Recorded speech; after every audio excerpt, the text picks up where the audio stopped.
Hi, my name is Zach Varda, and this week on Over the Boards, Dylan and I are joined by Lantern sports reporter Wyatt Crosher to talk about the upcoming NCAA tournament.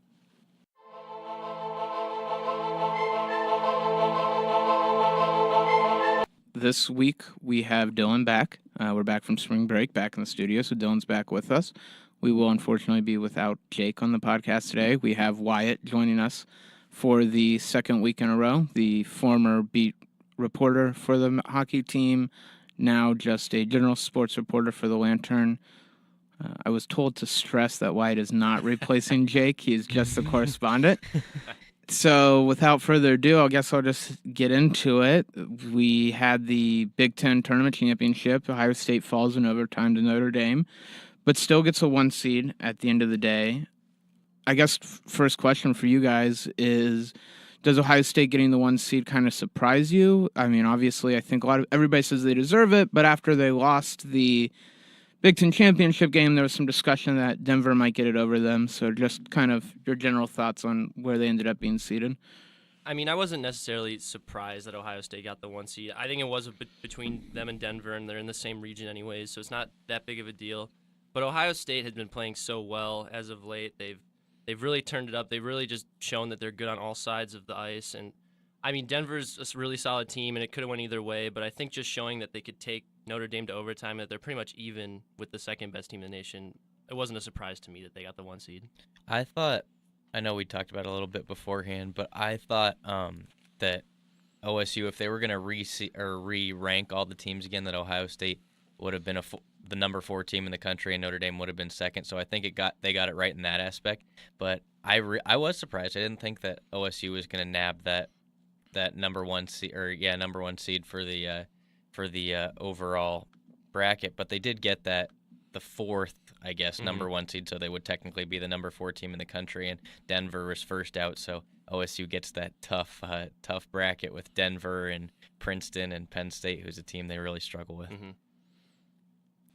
Looking more at the matchups, like you just said, they have a really tough bracket, tough slate of games. What do you think they need to do? Is it just continuing to play Ohio State hockey, or does it need to go up another notch if they're going to get through this weekend and be around for the Frozen Four next weekend? Well, for starters, Princeton is one of the strongest offenses in the league. They have the top power play. They have 2 of the top 4 scorers in the league. So they're going to need to be able to shut down Max Verino and Ryan Kuffner to be able to win anything, because those are 2 of just the best scorers in the nation. So it's going to be up to Sean Romeo. It's going to be up to this defense that's been able to block so many shots this season. It's going to be up to this penalty kill that's been the best in the nation to stop what has been such a strong offense all year. Yeah, I mean, I'd agree that defense is definitely going to be it for Ohio State in Game 1, and I think that matchup plays to their favor despite Princeton being a really good offensive team. They're not a very good defensive team, so I think OSU can exploit them in that aspect. And you asked if OSU had to do anything different than what they've done all season long. No, I think just play exactly like they play. They stress playing that 5-man unit on defense, so just as long as they do that, I think they'll be fine against Princeton. But like we were talking about, when it comes to tournament time, anybody can really beat anybody. Yeah, and especially a team that's won 7 straight coming in like Princeton has. They're a hot team right now, but I do agree that Ohio State, they're strong in pretty much every aspect of the game, and that's going to be a huge benefit to them. But a lot of the times in tournaments, it just takes one hot goalie, one hot shooting team to just go the distance. So they're going to have a lot of work cut out with them, especially if they have to face Penn State, who they've had issues with, or even Denver, who's been a team that people thought could have been a 1 seed, a team that's been strong all year. It's going to be a tough region to get out of. Yeah, this region, I mean, we talked about it. 4 of the top 15 scorers in the country are playing in this region right now, and that's not even counting Ohio State's guys, who Tanner Lazinski and Mason Yopster right around that 15 spot. So you got, like we talked about, Verano, Kuffner, Borgstrom from Denver, Troy Terry from Denver, who's a USA junior legend, and I mean, it could really go either way. It's a really tough bracket for Ohio State, and they're going to have to play their best hockey. And I think playing Notre Dame and playing some of those games in the Big Ten tournament the way it's restructured is actually really going to benefit them. I think it's interesting to talk about being in a really tough bracket. You look at the bracket overall, a quarter of the teams are out of the Big Ten. and they went through this Big Ten schedule all year, the Big Ten tournament. So at the very least, Ohio State is used to playing a tough schedule and playing, tough games back to back, one tough game followed by another tough game.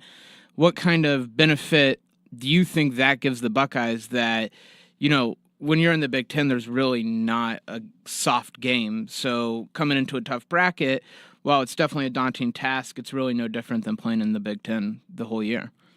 I know that all the coaches in the Big Ten really love the addition of Notre Dame, and especially with the emergence of Ohio State as a really elite team this year, that all the coaches really like it because you have to prepare every single week like you're playing one of the top teams in the country, if not the top team in the country, and that has brought the entire play of the Big Ten Conference all the way up from 1 to 7 in the Big Ten. Anybody can beat anybody, and if Michigan State, who's the 7 seed, were to get a chance in this playoff, I mean, they could even upset somebody if it really came to it. That definitely plays to OSU's advantage because they've played so many high-stress games at home and in away and really tough places to play this season. I think that, that plays into their favor and plays into the favor of every team in the Big Ten. Yeah, if you look at the back half of Ohio State's schedule, which is just all conference matchups, it's a tough schedule, and they've played incredibly well throughout it. They've been able to take some at Notre Dame. They've been able to sweep Michigan twice. They've been able to do all these things that they could do just because they're in the Big Ten. They have to play these really tough opponents every week. Michigan State, like you said, is on the bottom of the Big Ten, but they're still a team that has competed well against all these other teams. It's just a really strong conference, and I think it's definitely worth putting 4 teams in there. That's definitely not a surprise. Even Minnesota was right on the edge. They were real close to getting in. It's just a really strong conference, and it's probably prepared Ohio State a lot to play these tough teams that they're about to. And if they have to play Penn State again, they've already seen them 4 times this year. So I'm just going to ask the cliche sports question. Who are some of the people that are going to need to come through big in this tournament that aren't the names you think about? So you think Mason Yops, Tanner Lazinski, Sean Romeo, The Rock, was made the All Big Ten, and he's not someone that gets talked about a lot. So someone like him coming up, is it a Christian Lampasso getting on the scoring sheet? Where's the X factor, I guess, on this team? And I know we've talked about it before going to the Big Ten tournament, but I would just kind of like to touch back on it going into the NCAA tournament where maybe some of those goals or those big plays can come from that aren't your, star players. I was going to say 2 of the guys that you brought up. Sasha LaRock is a big one for the defense, and I think Matt Miller also on defense because he has a rocket of a shot, one of the hardest shots I've seen all year. And when he gets it going and he can score goals from the point, that's huge for them. He's played really well on defense. I would also say Lampasso is the other one. That he's such a fast energy guy off like the 3rd or 4th line, wherever they put him, and he can score goals just because of his pure speed. So he's a really big one for me. And then just getting players like Luke Stork, who still hasn't scored a goal this year, but he's an alternate captain. He's a really strong player on both sides of the ice. He just hasn't found the back of the net. If you can get him going after such a rough year for him on the scoring end, I think that would be big for them just to get some points from the depth. It's something that they've done well all season, but if you can keep that going in the tournament, that would be a big thing. Yeah, I agree. The first person that came to mind for me was Matt Miller for all the same reasons that you said. He turned it on for the Big Ten tournament. He was named to the Big Ten tournament, the all-tournament team. And, I mean, if, like you said, if he could score from the point, if any time a team can get scoring from their defense, it's going to bode well for the offense. And then the other guy I'd say that you didn't mention is Dakota Joshua. I don't think he's a normal, like one of the real big guys that you'd mention, but in these big games, it always seems like he steps up. In all the Big Ten games, he really steps up. So if a guy was to come on at the right time, I think it would be Dakota Joshua. He's a huge body, really good at winning faceoffs for Ohio State. He can get in front of the net. He has real nice power moves around that net. So if they can get him going, he can win some key faceoffs for the Buckeyes. I think they'll be fine. Obviously, we're a Buckeye-focused podcast, and I think we've done a good job talking about what to look for with the Buckeyes going to the tournament. But I think, Buckeye hockey fans are probably going to be extra tuned in to hockey in general these coming 2 weekends. So I was just kind of wondering if, there's a fan out there who, probably likes the NHL, wants to see some up-and-coming stars and who might make that next step.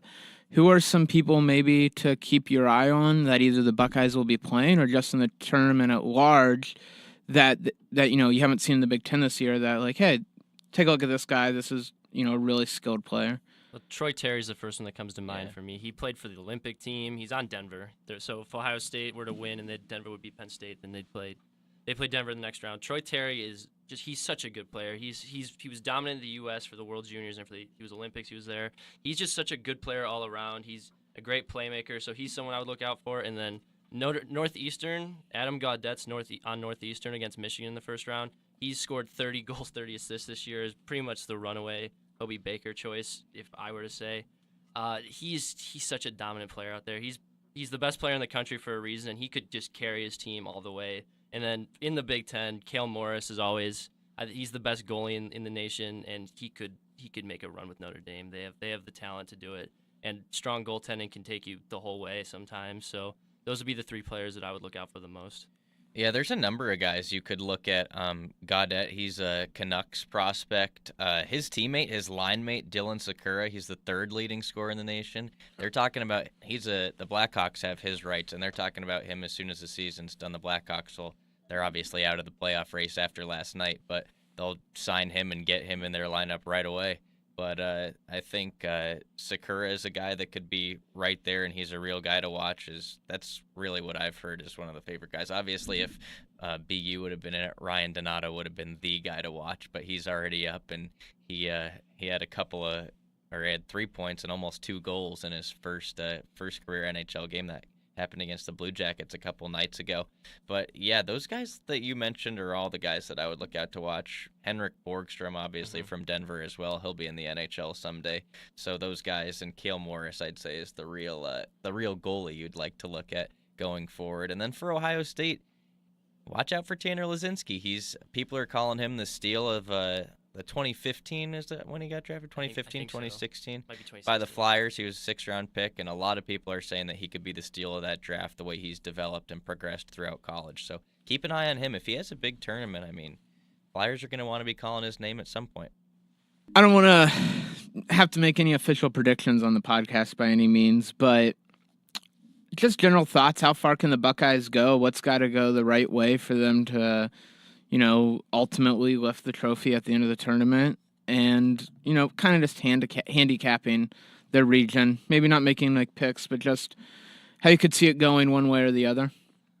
How far could they go? They could go the whole way. It's just how far will they go? It's so hard to tell. Hockey is the toughest sport to predict. One seeds can go down like crazy. Princeton's won 7 straight coming in. They're a strong team. I think Ohio State could definitely make it through that matchup if they just play how they've been playing all year. Denver, it'd be a very tough matchup. Penn State would be a tough matchup. They've had struggles with them all year. It's so hard to tell. I don't know exactly where I'll pinpoint them, but if they play how they've been doing and they just get really strong goaltending, they can play strong on the penalty kill, they can keep scoring on the power play, they could go all the way, but they also could get bounced first round. That's just how hockey goes. It's not like a 1-16 matchup by any means, even though that just happened. It's just anything could happen. And scouting obviously plays into it and the way you prepare for a team, but for teams that haven't seen the team that they're going to play, it's you really have no idea how good. Princeton, they've played different competition that Ohio State has, so it's are these guys' numbers inflated? Are they really as good as they are? They made the tournament, so they got to be pretty good. They've won 7 in a row, so they got to be pretty good. Ohio State could lose in the very first game, and the fact that these are, won games and they're not a series of games really, lends it to the idea that anybody can get beaten at any time. And, Penn State, who's the last team in, could go all the way and win a national title. Yeah. But, looking at this bracket, Ohio State is going to have to play their best hockey this season. And essentially, they're going to have to play perfect for 1, 2, 3, 4, 5 games, whatever it is, 4 or 5 games to win the championship. My math's awful, but they're going to have to play perfect. But I'll predict right now, national championship coming for Ohio State. Ohio State is the greatest winter sports school of all time. Just look at the numbers for what's happened in these past, couple of months. I can't think of any school that's as good as Ohio State at winter sports, and it's going to be capped off with the Buckeyes national championship.